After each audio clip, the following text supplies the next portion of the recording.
told you that there was once an MLB player who played for 10 teams in a single day? What if I told you that this player played every single position in a single day? What if I told you that this player was traded for a washing machine and a churro dog? Now, what if I told you that this player was Will Ferrell?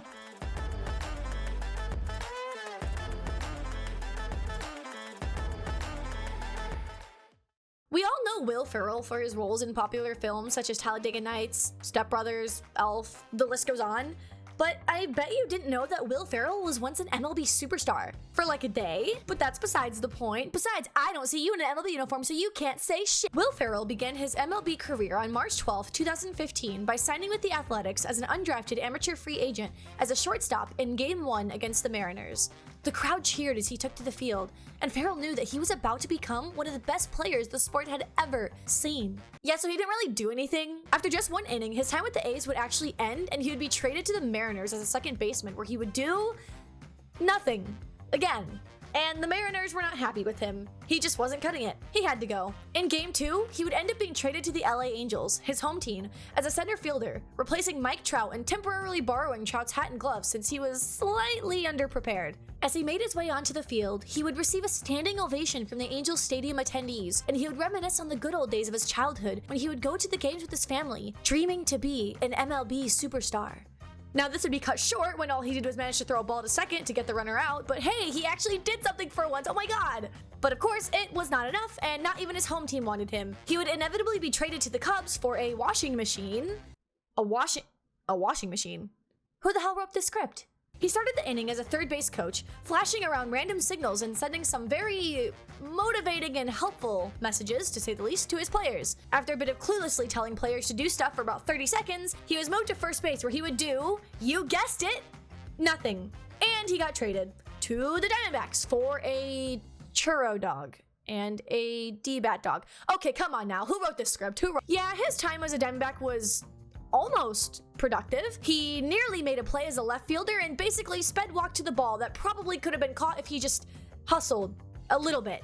And I mean, a little bit. By this point, fans were sick of him. They demanded a trade. To the Reds he goes! He actually did do a lot this game as a third baseman, making some surprisingly impressive plays, and yeah, I'm kidding, he didn't actually do anything. Moving on, Will Ferrell found himself as a White Sox.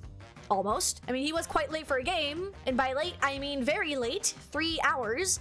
But what better thing to do than to drop onto the field out of a helicopter and make his MLB debut at the plate? As he approached the batter's box, the Giants would immediately crowd the infield, turning the MLB stadium into a Little League field. Ball 1. Ball 2. Strike 1. Strike 2. Foul. His hand stung. His body was tired. He could feel that he was reaching the end of his career. Here comes the pitch. And he struck out. I don't know what you were so invested for. He was immediately traded to the Giants as a catcher, but didn't know any signs, and he would be removed after just one batter. Which brings us to the final game of Will Ferrell's career. Will Ferrell made his way to the mound, becoming a pitcher for the Dodgers. I'm not even kidding this time when I say that he actually made a play. After pitching an impressive 45 miles per hour, I know, insane, the batter would bunt the ball directly back at Will, and he would make a throw to first that would get the batter out. However, despite his clear progression as a professional baseball player, it just wasn't enough for the Dodgers. And he was mad. He was angry. Another team wasn't impressed? What else could he do? He was giving it his all, but no one wanted him. He could feel that his whole 12 hours as an MLB player was nearing its end, and he had to do something. He needed to prove that he was worthy of the title as an MLB superstar. He needed to show everyone that he deserved that spot in Cooperstown. A lifelong dream of his had been fulfilled, but he wanted to go out in a way that would be unforgettable. Will Ferrell made his final appearance as a left fielder for the Padres. The crowd cheered him on during his final moments, and he was ready to shine. There it is. The moment was his. He was about to show everyone what he had been training for. He watched the ball come towards him. This is it. It's time. Everyone is going to remember my name. This is why I am going to be MLB's greatest athlete.